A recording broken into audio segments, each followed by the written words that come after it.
Welcome to Parsha with Purpose, where each Parsha becomes a guide to living with meaning, serenity, and joy. The Parsha opens with a tiny detail that Rashi zooms in on, and Yaakov went out from Beersheba. But hang on, we already heard this at the end of last week's Parsha. We already knew Yaakov was traveling to Haran, so why is the Torah repeating it? And Rashi tells us, the story got interrupted. Esav's decision to marry Machlis is inserted, and that short sidetrack breaks the flow. So the Torah resets the narrative, bringing us back to Yaakov and his journey. But this is the Torah. There's no random going off on a tangent, no oops, where were we again moments. Hashem placed the story of Esav's simple, successful marriage right before Yaakov's long, difficult journey on purpose. And here's why. Yaakov is our role model for living through challenges. Chazal teach, Ma'aseh Avos Siman Labanim, what happened to our ancestors is a blueprint for us. Yaakov is the one who lived our life, the life of a Jew in Galus, in exile. He faced one struggle after another, loss, danger, deception, loneliness. He didn't choose any of it, but he lived it with faith, dignity, and quiet inner strength. Esav's life seemed easy. Yaakov's, anything but. Esav decided he needed a new wife, and 1, 2, 3 had one. He marries Ishmael's daughter without obstacles, complications, or waiting. Yaakov also wanted to build a home, but his journey was long, far, exhausting.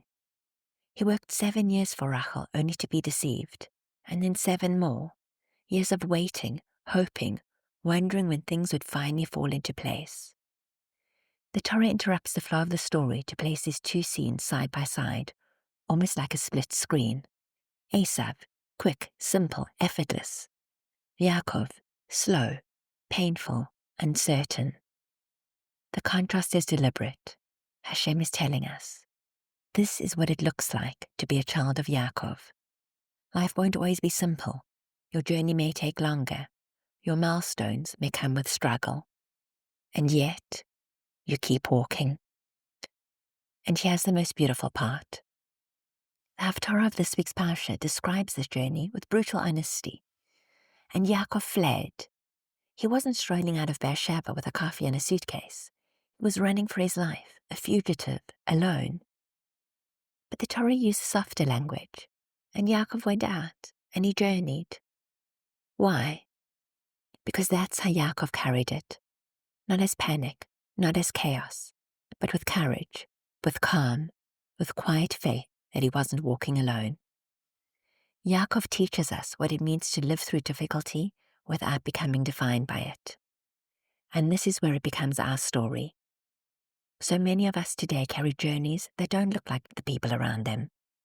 Some marry easily, others wait years. Some build families quickly, others face losses, treatments, or heartbreak. Some live with clarity, others walk through fog. Some feel settled, others feel like they are still on the road, trying to reach their Haran. Parshas Vayeitze is your reminder. Your journey doesn't have to look effortless to be blessed. You don't have to feel strong to be strong. And the path that takes longer may be the path Hashem carved out just for you. Like Yaakov, you may be walking into the unknown. Like Yaakov, you may feel you're carrying more than you asked for.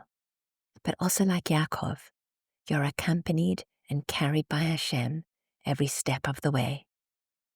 And one day you'll look back and realize every detour, delay, and difficulty was part of a story that was leading you exactly where you needed to go. Good Shabbos.